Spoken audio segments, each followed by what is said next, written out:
February, and we're winding down the week on the Sportsline Podcast here on the CHCH News podcast site. I'm Bubba O'Neill. Our focus, athletes, executives, officials, teams, and broadcasters who hail from Southern Ontario and are making names for themselves. Today's guest, an influencer who's improving the lives of students and local residents from the university level. Well, at the core, she's a sports fan and appreciates athletes at all levels. This honors student from the University of Guelph has had a lifelong interest in health and fitness, and at one time was a competitive runner along with being a lifeguard and swimming instructor. Now, with that said, Heidi O'Brien has a passion for sharing her experience and knowledge to others, and for over 2 decades, she's led the way as the instructional programs coordinator at McMaster University. So let's bring in Heidi. Thank you so much for joining us. It's an honor to have you in here. Well, thank you so much for having me, Bubba. It's wonderful. Well, I tell you, what you do to me, it's like a million things, it looks like to me, over the years. And obviously it starts with a passion of being an athlete yourself and doing things and being active. Absolutely. I've always been involved in sports from a very young age. Our whole family was very active. My mom was actually a phys ed teacher. Mm-hmm. And so we played competitive sports in high school. Mm-hmm. I didn't really make it for the university varsity side of things, but I've always carried on throughout my life, participating in different sports and, like I say, running, cycling, golfing, skiing, you name it. So I've been able to very fortunately keep up with most of those things as I've gotten older. Is it just a passion, just a love, or being involved? What is it? 100%. I just love being active. I find it a really great stress reliever for myself. It makes me feel good. It makes me handle other things in life better. By keeping myself fit, it makes me stronger for my 2 granddaughters, mm-hmm. Which is really, really nice. Mm-hmm. So I just feel like it makes me overall feel better, sleep better, all those things. Yeah. Well, I've heard from one of the people that know you very well say that it keeps you cool, keeps you being really cool. Oh. Would you agree? Maybe, I don't know. It keeps you in touch with the young ones? Keeps me in touch with the young ones. Well, and certainly working at the university, mm-hmm. I am involved with all the young people, and we really do have a great relationship. I call many of them close friends. Mm-hmm. We have a lot of fun at that location, no question. Is there a favorite sport of yours? Favorite sport? You know what? There's so many that I really love. I mean, I love cycling. I do a lot of cycling in the summer, mm-hmm. part of a women's cycling group. I've done cycling trips, but I also love to golf, mm-hmm. And I love to downhill ski. Mm-hmm. Also a passion. And just general fitness. I've seen some pictures from Europe. Oh, yes. Several ski trips to Europe, Austria, mm-hmm. and France. Those were amazing. Those are the first times. Those are all within the last 10 years that I did mm-hmm. those trips. A lot of fun. My skiing has improved because of what I do at McMaster, mm-hmm. As a fitness coordinator as well. Mm-hmm. Just doing those strength. I've gotten into more strength training, which, of course, helps me out in all those other areas as well. It's funny that you bring up the word strength training, because I think of what you do in your department, but at McMaster, it's just a whole bevy. Like you have, I think of like Dr. Levy, like mm-hmm. Someone just at the highest level, spent so many years with the Tiger Cats. But your department, in terms of athletics, whether it be recreational or for the individual teams, it's a wide family. Most definitely. We have so many staff, and we have probably the biggest number of student staff in our department across the university, which is a great employment opportunity for many young people who are interested in getting into that field down the road after they graduate. But we have, honestly, my programs range from yoga and Pilates through to Latin dance and ballroom dance to martial arts, fencing, karate, Muay Thai, things like that. Plus, of course, all our group fitness classes and our group cycling classes. And then you have the athletics side. So I'm strictly recreation. The athletics side is huge, many staff overseeing all our teams and all the competitions and things that go on there. So I will ask you the broadest question that I will ask you in our conversation. Okay. What is an instructional programs coordinator?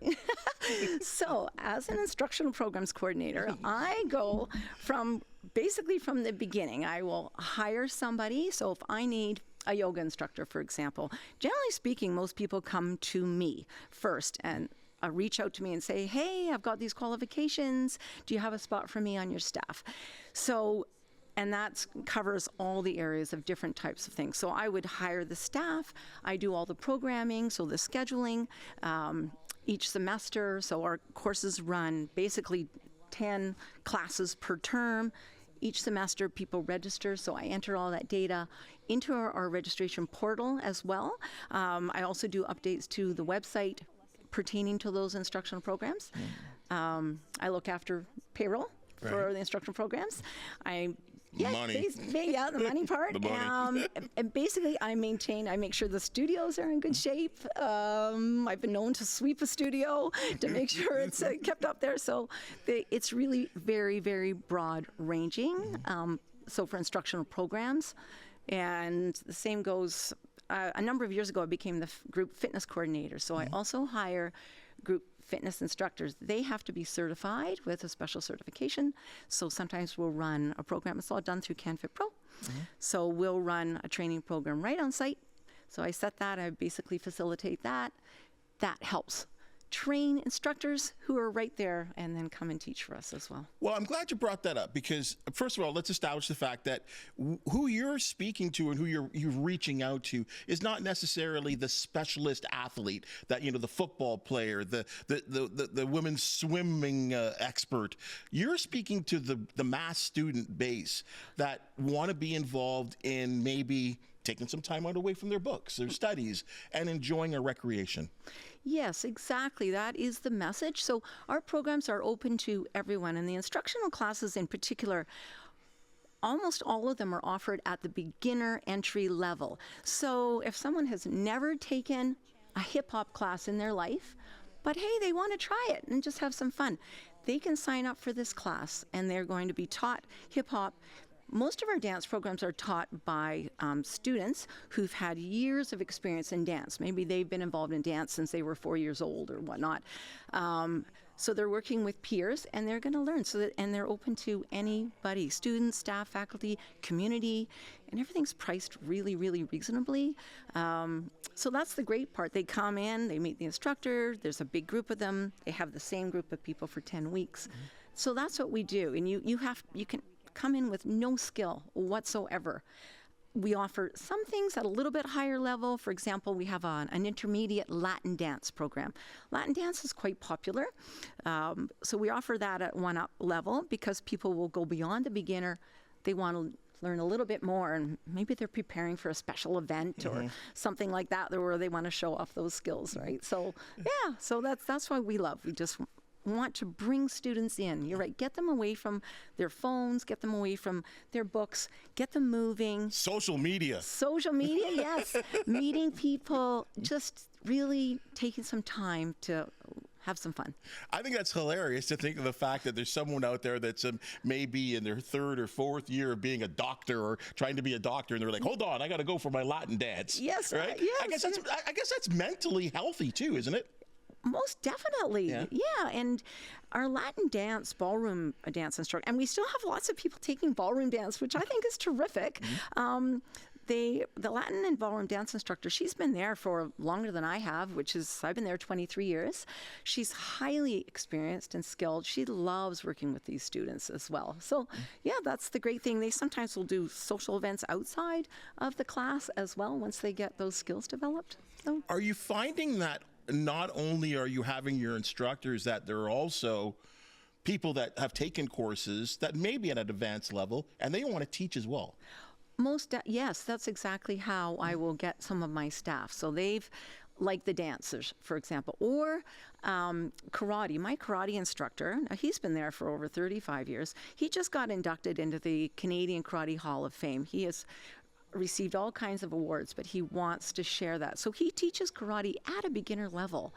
as well as intermediate and advanced. But he's been there wants to share that love of karate with the students. And it's really, can be very intense. But yeah, it's a great program. It's a pay it forward, give it back kind of mentality, which I think is a wonderful thing.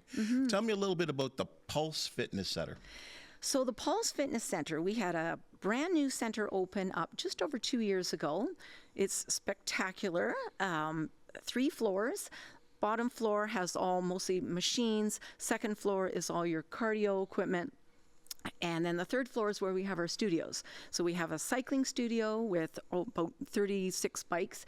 We have a beautiful big fitness class studio. When it's not being used for classes, it's also a stretching studio. Then we have another studio that is strictly just for stretching, hanging out. On the second floor, we also have a women's only studio, which has a stretching studio as well as another room specifically for equipment. We also have a huge climbing wall in there that's run by our outdoor rec department. Beautiful bouldering wall. So it's quite a large facility. That is a big thing right now, I am noticing. And as a guy, sometimes we're like, hey, but women want their own thing, or programs tailored just to women. They just want to work out with women. And I think that's a comfort level. Well, yes, it's a comfort level, and especially since we're trying to encourage more women to come into the facility, because there can be that sort of feeling that it's, very intense and tough. So if they can have their own little private space, really to get comfortable, and oftentimes that's where they'll start with their fitness journey. And then they'll feel more comfortable venturing out into the main part. I guess I have to ask you this question then. What makes you feel good about your job? Oh, so many things make me feel good about my job. So I'm also a fitness instructor. What I love is seeing people come back week to week. Once in a while, I'll get an email that says, I'm so glad you offer these programs, Heidi, because it's something I look forward to every week. Or I met this wonderful new friend in this class, and now we're like buddies that come every week. It's a feeling of belonging that it can provide, making people feel comfortable in a gym, and realizing that you don't have to be a top-notch athlete. You don't have to have really a lot of skill at all to come in. We're there to help you learn. We can work with you. When I teach fitness classes, those are also open to everybody. And that's the thing. It's always this inclusiveness. Learn something. We will help and mentor you along the way. So. It's a wonderful thing. And I guess at the end of the day, your love for what you're doing also goes right back to the fact that you have tried many sports throughout your entire life. Yes. And as you said, you're not an expert, but you like to try. Yes, I do. When I first started working at Mac about 20-something years ago, they had an intramural team for some of the older staff. Well, and I had played a little bit of volleyball in high school, but I grew up in a really small town where as long as you showed up, you made the team. So I was able to play volleyball at that level. But that's what I went out and did, and I joined this team just for fun because that's exactly what it was. And so.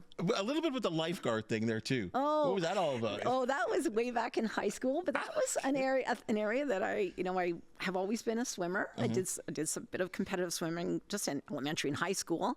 And which served me well because I did do some triathlons, so I'm a pretty strong swimmer, but not competitively in university or anything. And then, sorry, where are we going with that one? It's talking about being a lifeguard. Yeah, the lifeguard. So that was a great way I learned to be a lifeguard in high school. So then I worked with children and taught swimming lessons. I did have a family cottage all my life, so we all learned to swim very young. So it was a great way to make money. There was only one pool in the entire town. So that seemed like a great way to share those skills. Why I ask that is because the lifeguard leads me into safety. And of course, when there's athletic things going on, whether it be the dancing, the boxing, the karate, all of it, there needs to be an element of feeling safe. And if something does happen, you guys have all of this covered. We do. All our staff, first of all, have to be standard first aid certified. And we make sure they continue to research. They also do a lot of online training, also mandatory before they begin teaching. We review on-site features, where things are. Where's the AED? What are you going to do if somebody faints in your class? Do you know who to call?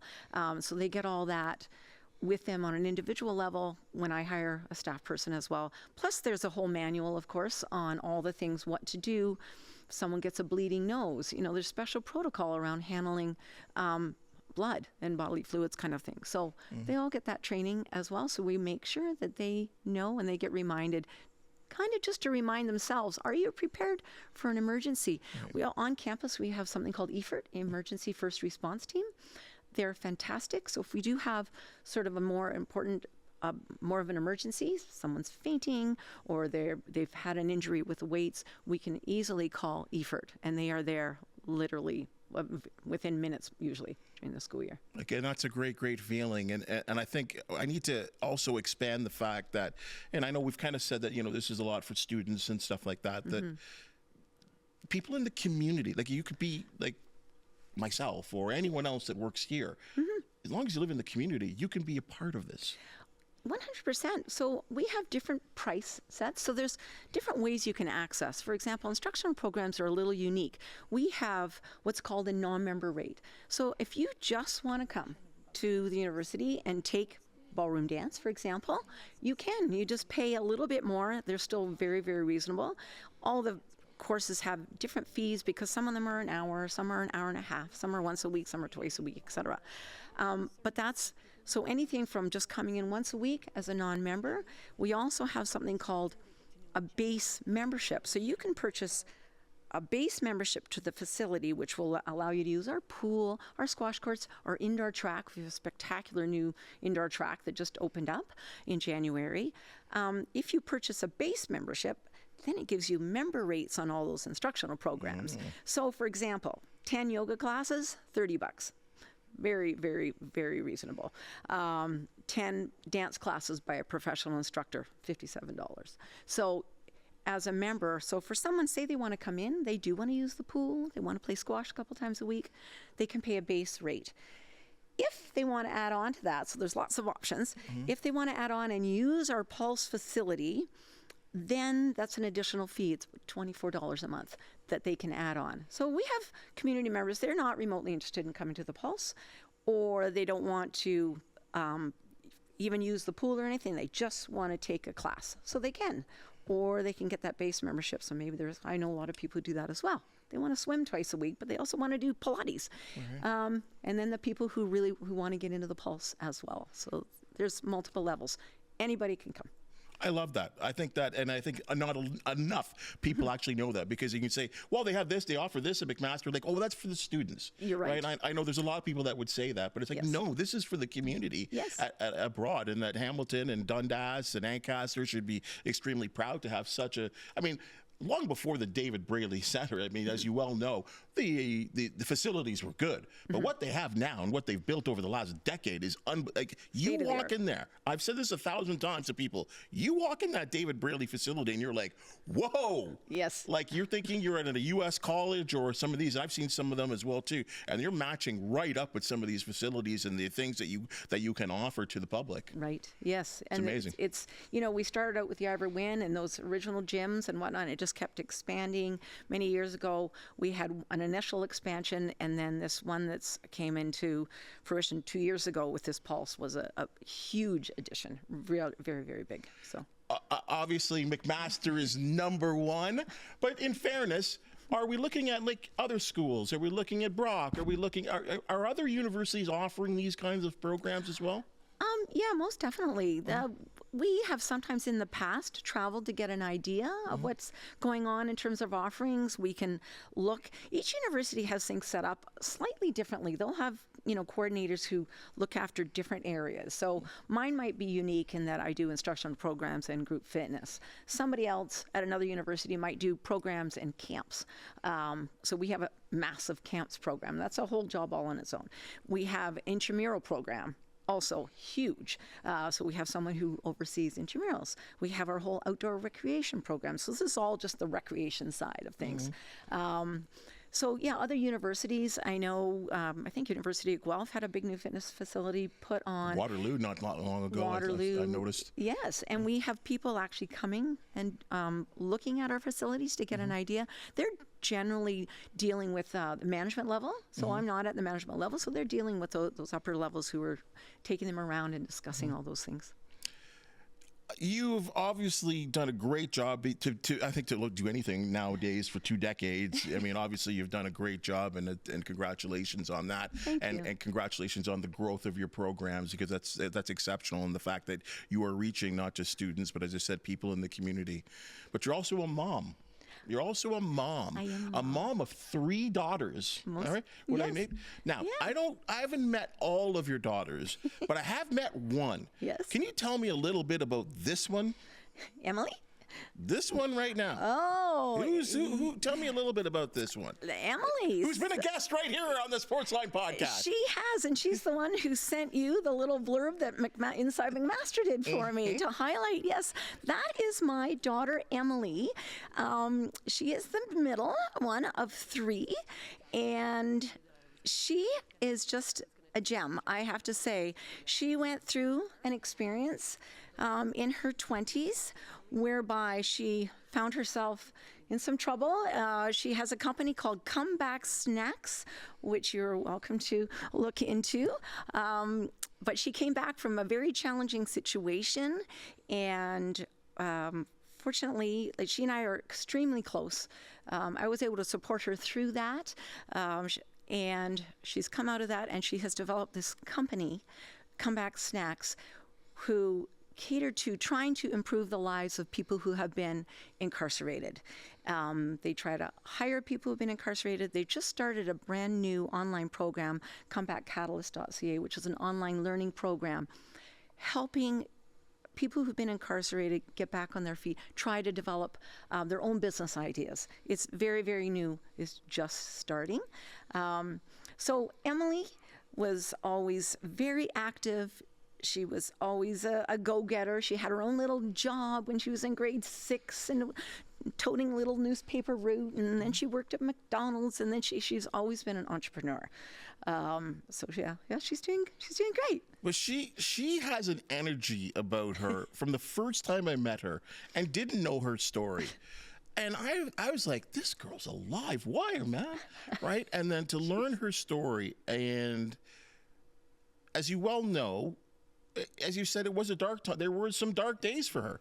And where she's come back from, and I know we said the phrase I might have said the phrase pay it forward. Yes. Like, what an example.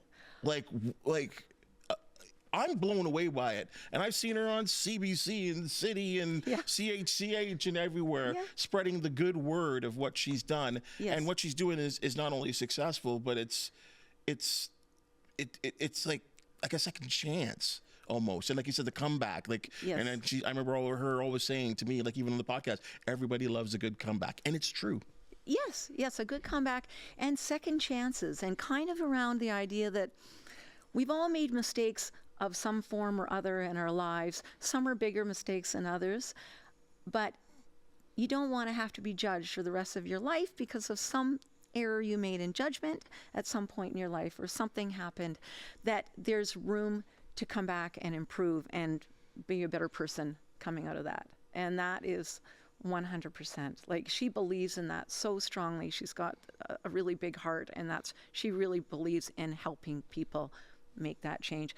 And even when, after what had happened and before she was incarcerated, she already knew that she wanted to make a difference going there. So, and it was something she was going to make the best of that situation no matter what, and come out of there and do something with it, which she did. I'm sure you're proud of and happy and just love all 3 of your daughters, but that's an incredible story. From knowing Emily a little bit, I can kind of understand where you come from. Like what's the saying about the apple and the tree not falling too far off? Like, I mean, even some of the facial expressions and whatever. Yeah. Like, Heidi, it's been outstanding, and congratulations for all what you do at McMaster. Thank you. You're making a difference out in the community, as Emily is as well too, and I think that's great. I think it's great because it's kind of a sporting thing and sports and recreation. So we were really happy to have you on here, and I hope everyone that's out there listening to the Sportsline Podcast that are especially in this area get involved. So thank you for letting everyone know what's going on. Well, thank you so much, and thank you for letting me share the story of McMaster, because you were very correct. It is not just for students. We have many, many non-students coming, and I love to meet all of them. So. Anything new coming down the line, let us know. Okay. We'll have spring programs kicking in for May, June. Right on. There you go, folks. Okay. Thank you so much, Ed. Thank you so much. All right. That's your Sportsline Podcast for the day. And as you've just seen and heard, we love talking sports and recreation. If you do know of an athlete, team, or event that deserves this spotlight, this podcast want to hear from you. Now, do us a favor. Hit that thumbs up, like, and share button, as it really helps us out. And be sure to subscribe, because you'll always get the latest and greatest edition. Also, be sure to check out the other fine podcasts here on CHCH for the talented folks that make the Sportsline Podcast possible. Thank you so very much. I mean that. We'll see you next week.